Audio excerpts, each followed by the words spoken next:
எல்லாம் உன்னை ஆசீர்வதித்து வருகிறார். இந்த பெரிய வனாந்திர வழியாய் நீ நடந்து வருகிறதை அறிவார். இந்த 40 வருஷமும் உன் தேவனாகிய கர்த்தர் உன்னோடு இருந்தார், உனக்கு ஒன்றும் குறைவுபடவில்லை என்று சொல் என்றார். ஹல்லேலூயா. இந்த 40 வருஷம் உன்னை இந்த வனாந்திரத்திலே நடத்தி வந்த தேவனை மறவாதே. ஆகையினாலே கர்த்தர் இன்றைக்கு நம்மோடு பேசுகிற வார்த்தை, நீ எதை சொல்லு அப்படி என்று சொல்றாருன்னா, ஒன்றும் குறைவுபடாமல் என்னை நடத்தி வந்தார் என்று நீ என்ன செய், சொல். அல்லேலூயா. இயேசு என்னிடத்திலே எதிர்பார்க்கிற காரியம் என்ன, எதை சொல் என்று சொல்லுகிறார் என்றால், இயேசு என்னை நடத்தி வந்ததை நீங்கள் என்ன செய்யுங்க, சொல்லணும். அல்லேலூயா. இந்த நாக்கு நம்ம எலும்பில்லாத என்னவா நாக்கு. அல்லேலூயா. இந்த நாக்கு இன்னைக்கு எதையோ சொல்லிக்கிட்டு இருக்கு, எதையோ பேசிட்டு இருக்கு. ஆனா கர்த்தர் இன்றைக்கு எதை சொல்ல வேண்டும் என்று இன்னைக்கு நமக்கு கற்றுக் கொடுக்க போகிறார். அல்லேலூயா. நான் எதை சொல்லணும், எதை சொல்லக்கூடாது. அல்லேலூயா. ஏனால் ஜீவனும் மரணமும் உன் நாவின் அதிகாரத்தில் என்ன செய்கிறது, இருக்கிறது. அப்ப நான் எதை நான் சொல்ல வேண்டும் என்று கர்த்தர் விரும்புகிறார் என்று கேட்டா, தேவன் நம்மளை இதுவரை நடத்தி வந்தாரே, அதை நீ என்ன சொல்லு, சொல்லு. அல்லேலூயா. ஏன்னா இன்னொரு வசனம் சொல்லப்படுகிறது, யாக்கோபின் புஸ்தகம் 3ஆம் அதிகாரம் 7வது வசனத்தை நீங்க வாசித்து பாருங்களேன். சகலவிதமான மிருகங்கள், பறவைகள், ஊரும் பிராணிகள், நீர்வாழ் ஜந்துக்கள் ஆகிய இவைகளின் சுபாவம் மனுஷ சுபாவத்தால் அடக்கப்படும். மனுஷ சுபாவத்தால் என்ன செய்யப்படுமா, அடக்கப்படும். அடக்கப்படுவதும் உண்டு. யாக்கோபு புஸ்தகம் 3ஆம் அதிகாரம் 7வது வசனம். பாருங்க, இந்த நாக்கு எப்படியெல்லாம் கிரியை செய்கிறது அப்படின்னு நம்ம பார்க்க போகிறோம். இங்க பாருங்க, சகல மிருகமும் அவை சகல நீர்வாழ் ஜந்துக்களும் என்ன செய்யப்படுமா, அடக்கப்படும். எல்லாமே இந்த உலகத்துல அடக்கப்படும். ஆனா எது அடங்காது, நாம் அடங்காது. அல்லேலூயா. எல்லாத்தையும் அடக்கிடலாம். உலகத்துல வாழுகிற எல்லா மிருக ஜீவன்கள், கர்த்தரால் உண்டாக்கப்பட்ட சகலமும் கர்த்தருக்கு அடங்கும். ஆனா 8வது வசனம் சொல்லப்படுகிறது, நாவை அடக்க ஒரு மனுஷனாலும் கூடாது.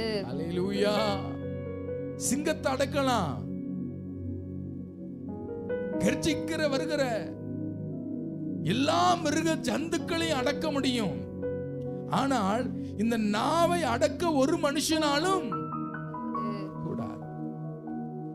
நாவை எவ்வளவு பெரிய ஒரு வல்லமை உள்ளது பாருங்க. இந்த நாவை அடக்கவே முடியாது. அதனாலதான் நாவுக்கு முன்பாக 32 பற்களை கர்த்தர் என்ன செய்திருக்கிறாரு, வைத்திருக்கிறார். எதை வேணாலும் இந்த நாவு பேசும், எப்படி வேணாலும் நாவு என்ன செய்யுமா, இன்னைக்கு நல்லதுன்னு சொல்லும், நாளைக்கு அடுத்த நிமிஷம் என்ன செய்யும், கெட்டதுன்னு பேசும். ஆகையினாலே வேதம் சொல்லுகிறது, தேவ சமூகத்துல உன் நாக்க என்ன செய், ஒப்புக்கொடு. ஆராதனை சொல்றதுல, உன் வாயை விரிவாய் தர கர்த்தருடைய ஆவியானவர், கர்த்தர் உன் வாயை கத்த நிரப்புவா. இந்த நாக்கை நீங்க பாதுகாத்து கொள்ளணும். இந்த நாக்கு எதை பேசணும், எதை பேசக்கூடாதுன்னு நீங்கள் அறிந்து கொள்ள வேண்டும். ஏன்னா அந்த நாக்க எந்த மனுஷனாலும் என்ன செய்ய முடியாதா, அடக்கவே முடியாது. அல்லேலூயா. ஆனா அந்த நாவு யாருக்கு அடங்கும்னு கேட்டா, கர்த்தர் ஒருவருக்கு மாத்திரமே. நீங்க உங்களை ஒப்பு கொடுங்க. எல்லா மிருக ஜீவன்களும் அடங்கி போகிறது. சில பேர் வாயை திறந்து என்ன செய்ய மாட்டாங்க, பேசிக்கிட்டே இருப்பாங்க. சில சாபத்தையே பேசுவாங்க, சில கெட்ட வார்த்தையவே என்ன செய்வாங்க, பேசுவாங்க.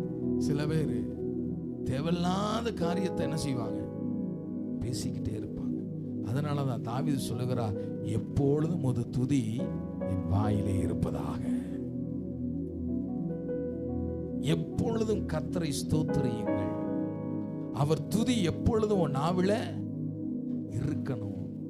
இந்த நாவு எதை சொல்லணும்னு கேட்டா, இயேசு என்னை நடத்தி வந்தாரே. நமக்கெல்லாம் ஒரு 30-40 வயது இருக்கும், ஒரு 50 வயது கூட இருக்குன்னு வைங்களேன். இன்னைக்கு என் கண்ணு எதை பார்க்குது அப்படின்னு கேட்டா, இந்த 40 வருடம், இந்த 50 வருடம், இந்த 30 வருடம் இயேசு என்னை எவ்வளவு நடத்தி வந்தார். இன்னைக்கு அதெல்லாம் நம்ம சொல்லவே மாட்டோம். ஏன்னா இஸ்ரவேல் ஜனங்கள், வேதம் சொல்லுகிறது, தேவன் அவர்களை நடத்தி வந்ததை எல்லாம் மறந்துட்டாங்க. எதை சொல்லுகிறாங்கன்னு கேட்டா, புலம்பலும் அழுகை மாத்திரம் சொல்லிக் கொண்டே இருக்கிறார். அல்லேலூயா. நீ எதை உச்சரி, தேவ வாக்கு தத்தத்தை என்ன செய்யுங்க, உச்சரிங்க.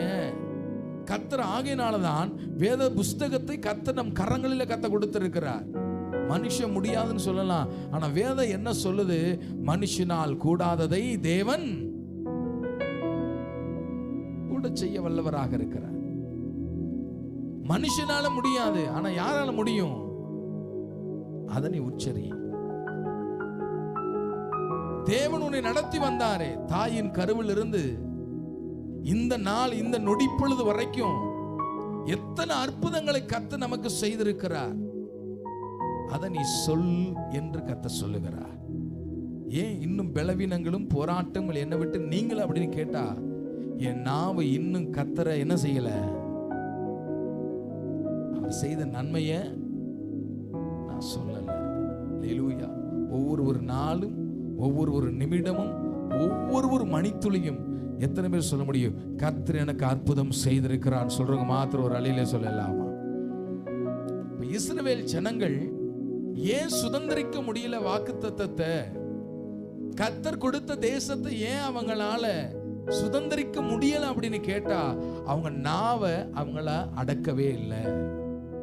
இன்னைக்கு தேவன் உங்களுக்கு கொடுக்கப்பட்ட வாக்குத்தத்தத்தை நீங்க சுதந்திரிக்க வேண்டும் என்றால், நீங்கள் நன்மைகளை பெற்றுக்கொள்ள வேண்டும் என்றால், இன்றைக்கு வேத புஸ்தகம் சொல்லப்படுகிறது, கர்த்தர் செய்த நன்மை என்ன செய்யுங்க. எத்தனை பேர் சொல்ல முடியும், கர்த்தர் செய்த நன்மைய சொல்ல போகிறோம். யாத்ராகமத்தின் புஸ்தகம் 14வது அதிகாரம், யாத்ராகமத்தின் புஸ்தகம் 14வது அதிகாரம் 11வது வசனத்தை நம்ம வாசிக்க கேட்போம். அன்றியும் அவர்கள் மோசேயை நோக்கி எகிப்திலே பிரேத குழிகள் இல்லை என்றால் வனாந்திரத்திலே சாகும்படி எங்களை கொண்டு வந்தீர். அல்லேலூயா. பாருங்க, எகிப்திலிருந்து கர்த்தர் அவர்களை விடுதலையாக்கி வந்ததை மறந்து இப்ப எதை உச்சரிக்கிறாங்க, எங்களை சாகவா கொண்டு வந்தி. ஆண்டவர் செய்த நன்மையை மறந்துட்டு இப்ப எதை உச்சரிக்கிறாங்க, சாவு. எங்களை எகிப்துல நாங்க எப்படி இருந்தோம், அல்லேலூயா. எகிப்துல 40 வருஷ காலமா இவங்க சுகபோகமா இருந்தாங்களா, இவங்க ஜாலியா இருந்தாங்களா, மனம் விரும்புகிற காரியத்தெல்லாம் செஞ்சாங்களா, எப்படி இருந்தாங்க, அடிமைகளாய் இருந்தார்கள். இன்னைக்கு மனிதனுடைய எண்ணம் எப்படி இருக்கு பாருங்க. முன்னாடி நான் நல்லா இருந்தேன், இப்போ என் வாழ்க்கை ரொம்ப மாறிடுச்சு. என்னை இதுக்காகவா என்னை நடத்தி வந்தி. ஒரு சின்ன பிரச்சனையை கண்டு, ஒரு சின்ன போராட்டத்தை கண்டு உன் நாவு எதை அறிக்கை பண்ணி கொண்டிருக்கிறது.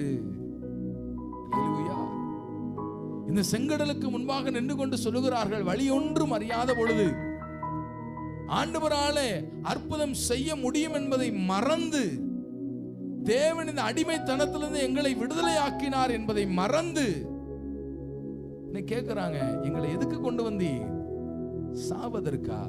இன்னைக்கு அநேகருடைய வாயில இருந்து வருகிற ஒரு வார்த்தை என்னன்னு கேட்டா, வாழ்க்கையை வாழ்வதை விட நான் என்ன செஞ்சு போயிடலாம், செத்து போயிடலாம். ஆமென். நான் சாவதே மேலே. பிசாசானவன் தேவன் உன்னை நடத்தி வந்ததை பிசாசானவன் மறக்கடிக்க செய்ய முடியாது. சில போராட்டங்களை உன் கண்களுக்கு முன்பாக கொண்டு வரும் பொழுது நீ ஒரு காலம் அஞ்சி விடாதே. மரணமானாலும் ஜீவனானாலும் கர்த்தரை தப்புவித்து நடத்துவார் என்று உன் நாவிலே எத்தனை நாள் அறிக்கை செய்கிறியோ கர்த்தர் அதை கனமண்ண வல்லவராக இருக்கிறார். எத்தனை பேர் அதை நம்பிக்கையோடு சொல்ல முடியும்? நீங்க சொல்லாதீங்க, எதுக்காகவா ஆண்டவரை நடத்தி வந்தீங்க? சில பிரச்சனைகளை கண்டு இதுக்காகவா என்ன உயிரோட வைத்தீங்க? இன்னைக்கு அப்படிலாம் என்ன செய்யாதீங்க, சொல்லாதீங்க.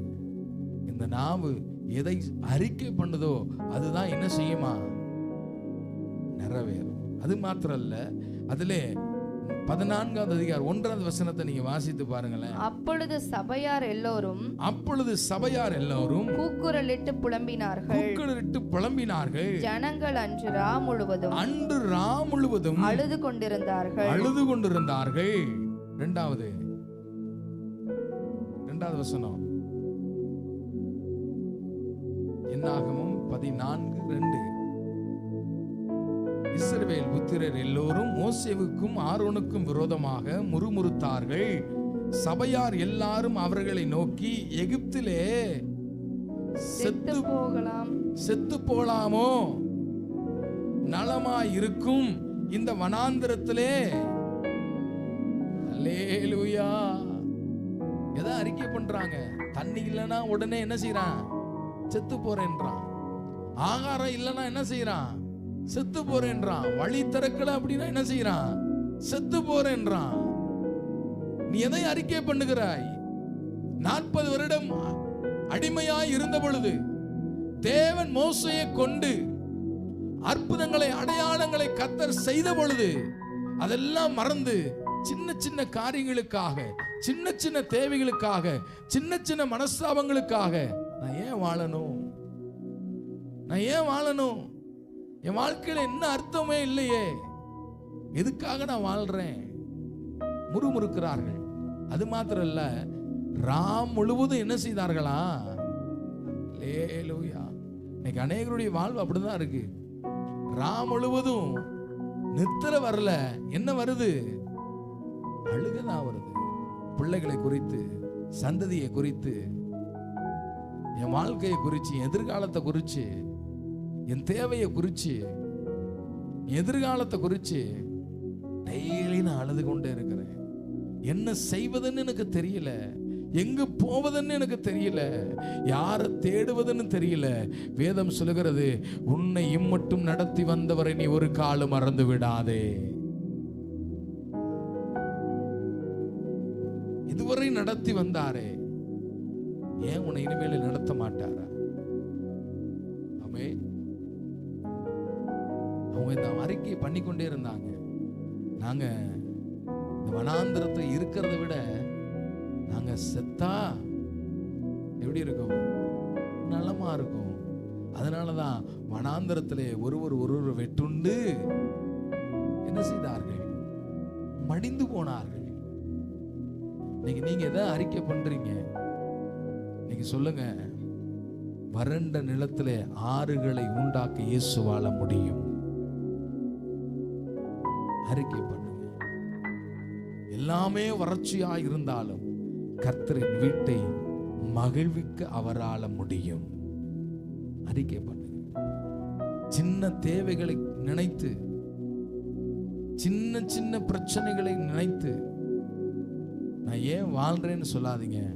இந்த பிரச்சனையினாலே கர்த்தர் என்னை வாழ வைப்பார்னு சொல்லுங்க. அல்லேலூயா. நான் எல்லாவற்றிலும் வாழ்ந்து சுகமாய் இருப்பேன்னு சொல்லுங்க. இந்த பிரச்சனைகளை கர்த்தர் என்னை எளிதாய் கடக்க செய்வார் என்று சொல்லுங்க. இந்த போராட்டங்களையும் தேவன் மாற்ற என் தேவனால முடியும் என்று சொல்லுங்க.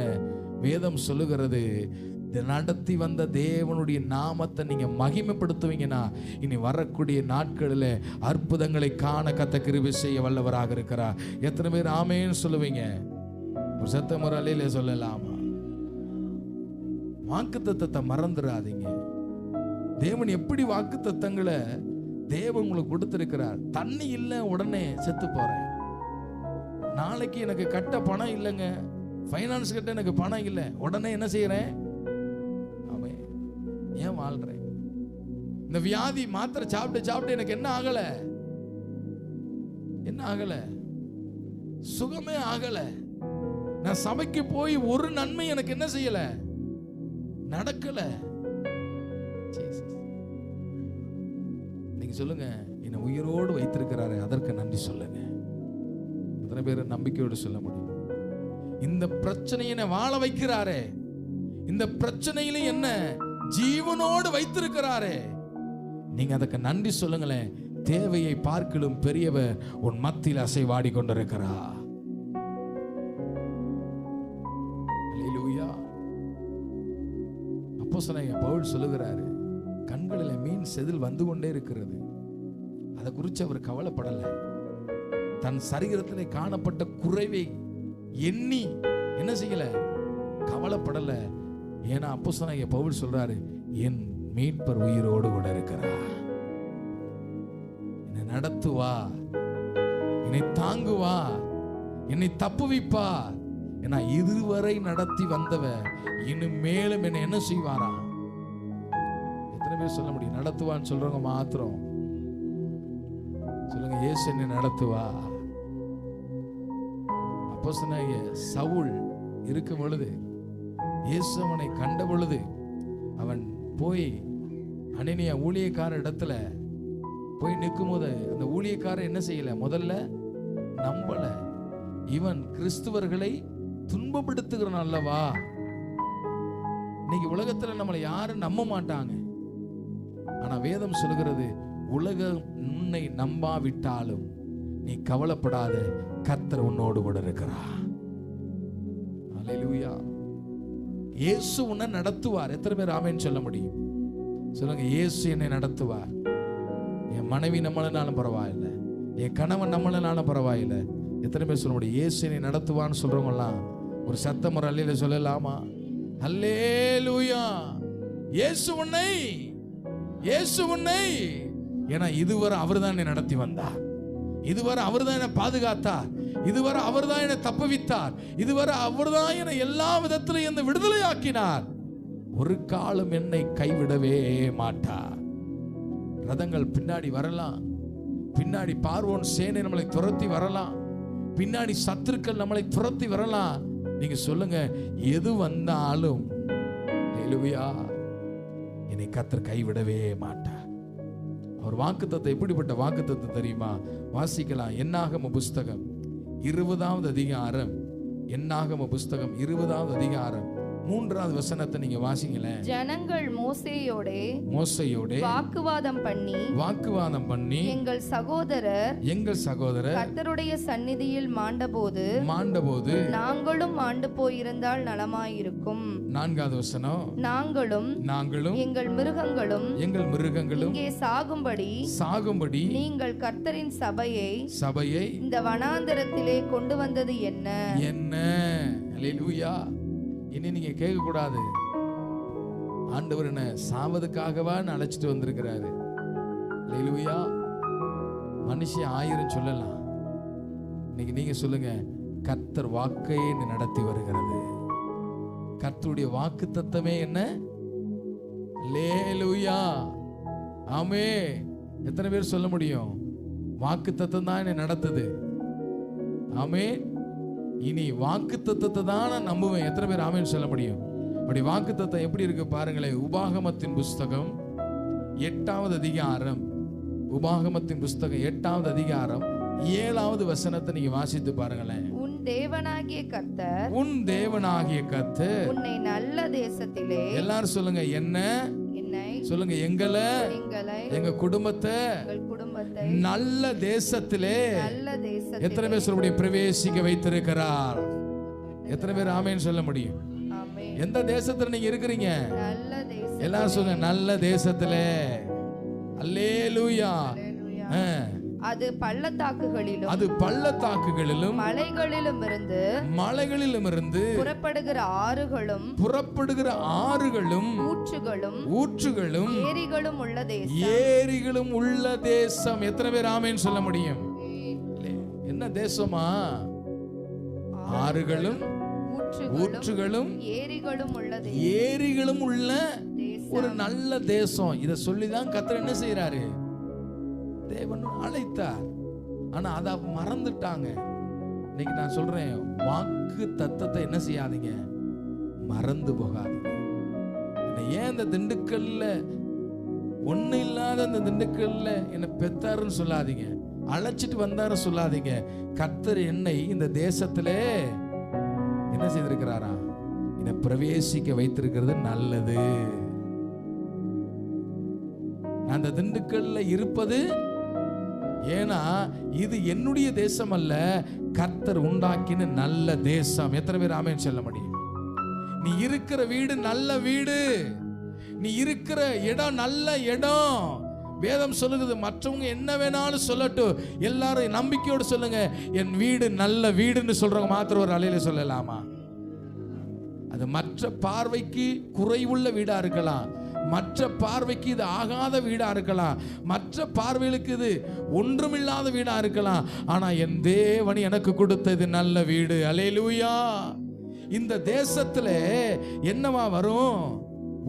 ஊற்று கண்களும் ஏரிகளும் ஆறுகளும் உள்ள நல்ல தேசம்.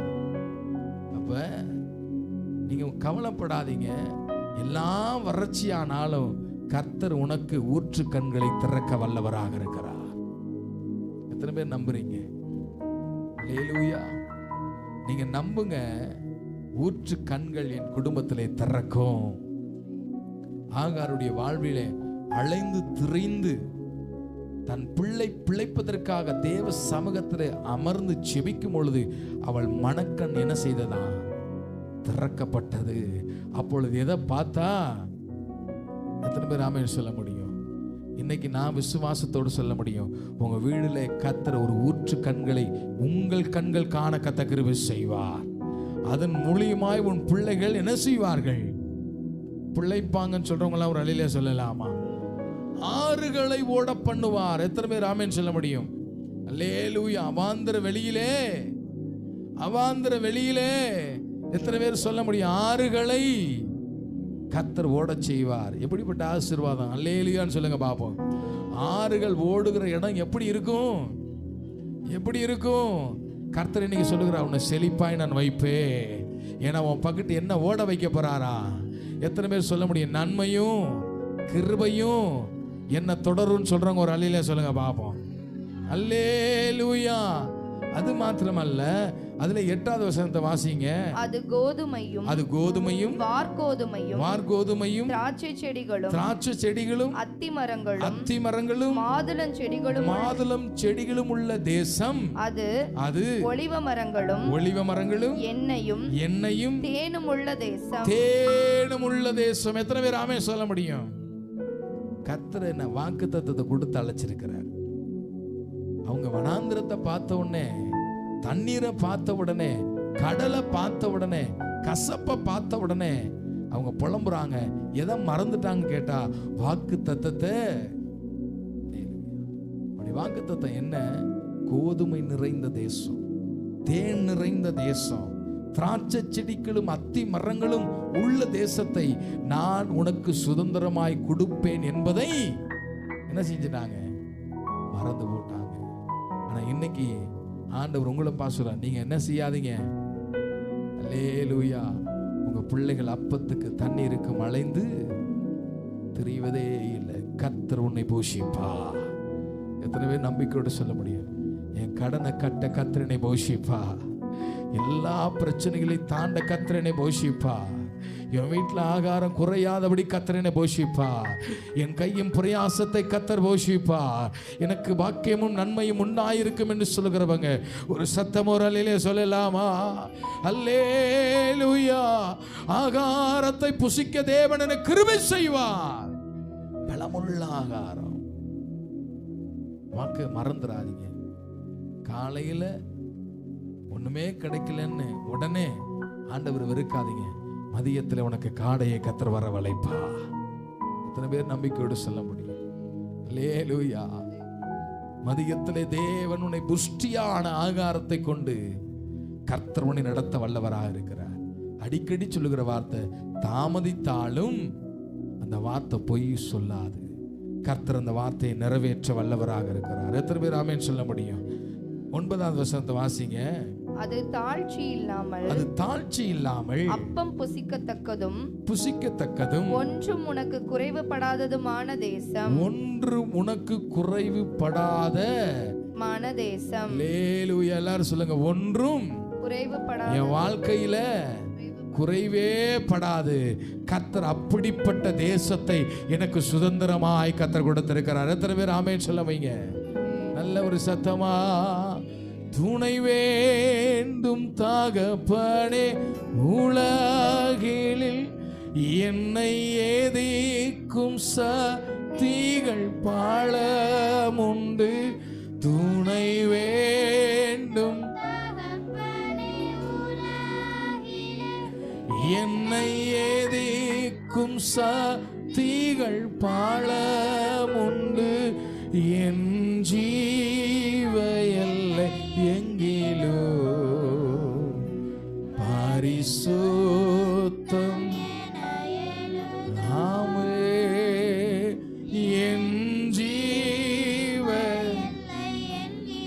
ஆமே பரிசுத்தம். நாவு எதை சொல்லணும்னு கேட்டா வாக்கு தத்தத்தை சொல்லுங்க. அல்லேலூயா. வாக்கு தத்தத்தை தேவன் திரளாய் நமக்கு கொடுத்திருக்கிறார். எதுக்காக? உன் நாவு சொல்லுவதற்காக. அதை விட்டுட்டு அவே குறை சொல்லிக்கொண்டே நீங்க என்ன செய்யாதீங்க, ஓடாதீங்க. ஒரு மனிதனுடைய வாழ்வில் ஒரு மனுஷன் மிகப்பெரிய ஒரு கடனாளியா மாறிட்டார். ஒரு பிசினஸ் மேன், பிசினஸ் ஓடிக்கொண்டே இருக்கு. ஆனா ஒரு கிட்டத்தட்ட ஒரு 5 கோடிக்கு மேல கடன். சொல்றார், நான் எப்ப வேணாலும் செத்து போனாலும் ஆமே என் பிள்ளைகள்லாம் அனாதை தான், என்னை நடத்துவதற்கு இந்த கடனை கட்டுவதற்கு இந்த உலகத்துல யாரும் இல்லை. ஆனாலும் இந்த பிசினஸ் என்ன செய்யறேன், நான் நடத்தி கொண்டே இருக்கிறேன். என் மூலியமா கிட்டத்தட்ட ஒரு 100-150 பேர் பிழைத்து கொண்டிருக்கிறாங்க. எனக்கு என்ன இருக்கு, எனக்கு அது சந்தோஷமா இருக்கு. என்னால ஒரு 150 பேர் என்ன செய்யறாங்க, பிழைக்கிறாங்க. அதனால எனக்கு இந்த 5 கோடி ரூபாய் கடை எனக்கு பெருசாவே தெரியல. இத சொல்லி தன் பிசினஸ் நடத்தி கொண்டிருக்கிற ஒரு மனிதன், இன்னொரு மனிதன் அவரோடு உடன் இருக்கிறவர், துக்க காரியங்களுக்கு சந்தோஷங்களுக்கெல்லாம் உன்னோடு கூட இருக்கிறவர். அவர் என்ன செய்யறாருன்னு கேட்டா, அவருக்கு எந்த வேலையுமே இல்லை. அவர் பார்க்கிற எல்லாரிடத்திலும் என்ன சொல்றாருன்னு கேட்டா, இந்த பிரதர் 5 கோடி ரூபா கடை, எதுக்கு இவ்வளவு கடை, எதுக்கு இப்படி நடத்தணும், எதுக்கு இப்படி அவங்க பிசினஸ் நடத்தணும். பார்க்கிற மனுஷனர் எல்லா இடத்துலயும் என்ன செய்யறாரு, இதே தான் சொல்லிக்கிட்டு இருக்கிறார். கர்த்தர் எனக்கு வெளிப்படுத்தின எனக்கு ஒரு விஷயம், இந்த 2 நபரையும் நான் பார்க்கிறேன். ஒரு நபர் கடன்ல இருந்தாலும் அதை மேனேஜ் பண்ணி நடத்த அவருக்கு திறமை இருக்கு, அதை ஃபோக்கஸ் பண்ணி அவர் ஓடிக்கொண்டே இருக்கிறார். ஆனா இன்னொருத்தருக்கு என்ன வேலைன்னு கேட்டா, வேலை இல்லை, வருமானம் இல்லை. என்ன வேலைன்னு கேட்டா, குறை சொல்லுவதே வேலை. எல்லாரிடத்திலையும் பார்க்கிற எல்லாரிடத்திலுமே சொல்லிக்கிட்டே இருக்கிறார். யார் யாரெல்லாம் சந்திக்கிறாங்களோ. ஆனா இவர் எந்த அளவு சொல்லிக்கிட்டு இருக்கிறாரோ அந்த அளவு அவர் என்ன செய்திருக்கிறாரு, வளர்ந்துகிட்டே போறாரு. அல்லேலூயா. இன்னைக்கு என்ன இதுல இருந்து நான் என்ன புரிஞ்சுக்கிட்டேன்னு கேட்டா, இன்னைக்கு நான் உங்களை பத்தி நான் குறை சொல்லேன் அப்படின்னா கர்த்தர் உங்களை வளர்த்து கொண்டே இருப்பார். எத்தனை பேர் ஆமென் சொல்ல முடியும்? ஆனா நான் என்ன செஞ்சுக்கிட்டு இருப்பேன், வெறும் குறை மட்டும்தான் சொல்லிக்கிட்டே இருப்பேன். உங்களை பத்தி தவறா நான் சொல்லிக்கிட்டே தான் இருப்பேன். ஆனா நீங்க என்ன செய்றீங்க, வளர்ந்து கொண்டே இருப்பீங்க. உன் நாவு எதை சொல்லணும் தெரியுமா, வாக்கு தத்தத்தை உச்சரித்து கொண்டே இருங்க. அல்லேலூயா. இந்த வாக்கு தத்தம் தான் உன்னை மேல மேல மேல மேல என்ன செய்யும், உயர்த்தி கொண்டே போகும். குறை சொல்லுவதை என்ன செய்யுங்க? நிறுத்துங்க. யாரால இந்த நாவு நிறுத்தப்படும் கேட்டா கர்த்தராலே மாத்திரம்தான். ஆண்டவர்கிட்ட உங்க நாவை என்ன செய்யுங்க? ஒப்பு கொடுங்க. ஏன்னா இஸ்ரவேல் ஜனங்கள் வந்த எல்லா இடத்திலும் என்ன சொன்னாங்கன்னு கேட்டா குறையை மாத்திரம்தான் என்ன செய்தாங்க? சொன்னாங்க. எல்லா இடத்திலும் குறைதான். ஆண்டவரே எனக்கு இது குறைவா இருக்கு, அது குறைவா இருக்கு. ஒரு நேரம் கூட இயேசு என்னை கானான் தேசமான பாலும் தேனும் ஓடுகிற தேசத்துக்கு என்ன கொண்டு போவார் என்று ஒரு காலம் அந்த நாவு சொல்லி கர்த்தரின் நாமத்தை என்ன செய்யல? மகிமைப்படுத்தவே இல்லை. இன்னைக்கு தேவன் சொல்லுகிறார், இன்னைக்கு உன் நாவு எதை பேசுகிறது? இன்னைக்கு நீங்க சொல்லுங்க, என் குடும்பம் நாசமா போனாலும் சரி கர்த்தர் என் குடும்பத்தை நடத்துவார். எத்தனை பேர் ஆமென் சொல்ல முடியும்? என்னை 10 பேர் இல்ல 10,000 பேர் என்னை ஏமாற்றினாலும் கர்த்தர் என்னை நடத்துவார். எத்தனை பேர் ஆமென் சொல்லுங்க? அல்லேலூயா. இயேசு என்னை நடத்துவார். நீங்க நல்லா புரிஞ்சுக்கோங்களேன். நீங்க யாரெல்லாம் குறை சொல்றீங்களோ அவங்க வாழ்க்கை எப்படி இருக்குமா? எப்படி இருக்கும்? ஆசீர்வாதமா இருந்துட்டே இருக்கும். இன்னைக்கு என்னை பத்தி நிறைய பேர் குறை சொல்லியிருக்காங்க. திமிரு பிடிச்சவன், அகங்காரன். அல்லேலூயா. ஆனால் இன்னைக்கு சொல்றவங்க என்ன செய்யறாங்க? சொல்லிக்கிட்டு தான் இருக்காங்க. கர்த்தர் ஊழியத்தை என்ன செய்யறாரு? அல்லேலூயா. ஆமே. உனக்கு அந்த வேலை இல்லை. உனக்கு என்ன வேலை தெரியுமா? உன் நாவுக்கு நன்றி சொல்லுவது மாத்திரம்தான். 40 ஆண்டுகள் கர்த்தரை வனாந்தரத்தில் நடத்தி வந்தாரு. அதை நீ ஒவ்வொரு நாளும் சொல்லிக்கொண்டே இரு. கர்த்தர் இன்னும் உன்னை நடத்த வல்லவராக இருக்கிறார். என்னை நடத்தி வந்தாரு. என் வாலிப பிரயாத்திரை நடத்தினாரு. என் சிறு பிரயாத்திரை நடத்தினாரு. நான் புறஜாதியா இருக்கும்போது கர்த்தரை நடத்தினாரு. நான் குடிகாரனா இருக்கும்போது கர்த்தரை நடத்தினாரு. நான் உபச்சாரக்காரனா இருக்கும்போது கர்த்தரை நடத்தினாரு. நான் வேசித்தனமா இருக்கும்போது கர்த்தரை நடத்தினாரு. எல்லா விதத்திலும் கர்த்தரை எப்படியெல்லாம் தப்புவித்து இன்றைக்கு என்னை ஜீவனோடு நிறுத்தி வைத்திருக்கிறாரு. அந்த தேவனுக்கு நான் மனதார அல்லேலூயா. இன்னைக்கு எனக்கு பணம் இல்லாமல் இருக்கலாம், இன்னைக்கு நான் குறைவுள்ளவனா இருக்கலாம், இன்றைக்கு என் தேவை பூர்த்தி பண்ணாமல் இருக்கலாம். ஆனா ஒன்று மாத்திரம் தெரியும், கர்த்தர் என்னை குறைவுள்ள தேசத்துல வைக்கல, என்னை நிறைவான தேசத்துல, நல்ல தேசத்துல கர்த்தர் என்னை வைத்திருக்கிறார். அல்லேலூயா. நாம சொல்லணும். இன்னைக்கு கர்த்தர் நமக்கு கற்றுக் கொடுக்கிறார். உங்க நாவு எதை உச்சரிக்கணும்? சொல்லுங்க, வாக்கு தத்தத்தை. அல்லேலூயா. எப்பேற்பட்ட தேசம் தெரியுமா? குறைவில்லாத தேசம். 9வது வசனம் மீண்டுமாய் சொல்றது, அது தாழ்ச்சி இல்லாமல் அப்பம் புசிக்கத்தக்கதும் ஒன்றும் உனக்கு குறைவுபடாததுமான தேசம். எல்லாரும் சொல்லுங்களேன், ஒன்றும் உனக்கு என் வாழ்க்கையில குறைவே படாது. கர்த்தர் குறைவெல்லாம் நிறைவாக்குவான்னு சொல்றவங்க மாத்திரம் நல்லா சத்தமா சொல்லுங்களேன். மனுஷன் எதெல்லாம் குறைவுன்றான கர்த்தர் அதெல்லாம் நிறைவாய் மாற்றுவார். உலகம் எதெல்லாம் உனக்கு குறைவு கண்ணுகிறதோ கர்த்தர் அதெல்லாம் நிறைவா கர்த்தர் மாற்றுவார். எந்தெந்த வேலையில நீ குறைபாடோடு இருக்கு அந்த வேலையெல்லாம் கர்த்தர் நிறைவாய் மாற்றுவான்னு சொல்றவங்க மாத்திரம் நல்ல கையை தட்டி ஒரு சத்தமா ஒரு அல்லேலூயா சொல்லலாமா? அல்லேலூயா, அல்லேலூயா. என்னை நடத்தினார் அவர் நல்லவர், அவர் கிருபை என்றும் உள்ளதே. பாதுகாத்தாரே அவர் நல்லவர், அவர் கிருபை என்றும் உள்ளதே. என்னை நடத்தினார் அவர் நல்லவர்,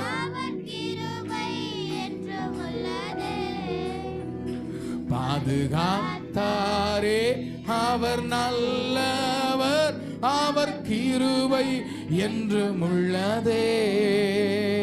தேவ கிருபை என்றும் உள்ளதே, அவர் கிருபை என்றும் உள்ளதே.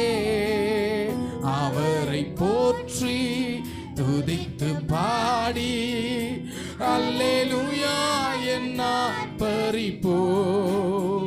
அவரை போற்றி துதித்து பாடி அல்லேலூயா என்ன பறிப்போ. சத்துரு சோதனை தொடர்ந்து சூழ்கையில் பத்தனாம் தாவீதின் தேவன் நமக்கு.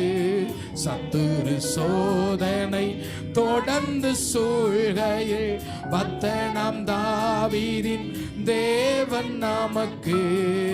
முன் சென்றாரே அவர் கிருபை, முன் சென்றாரே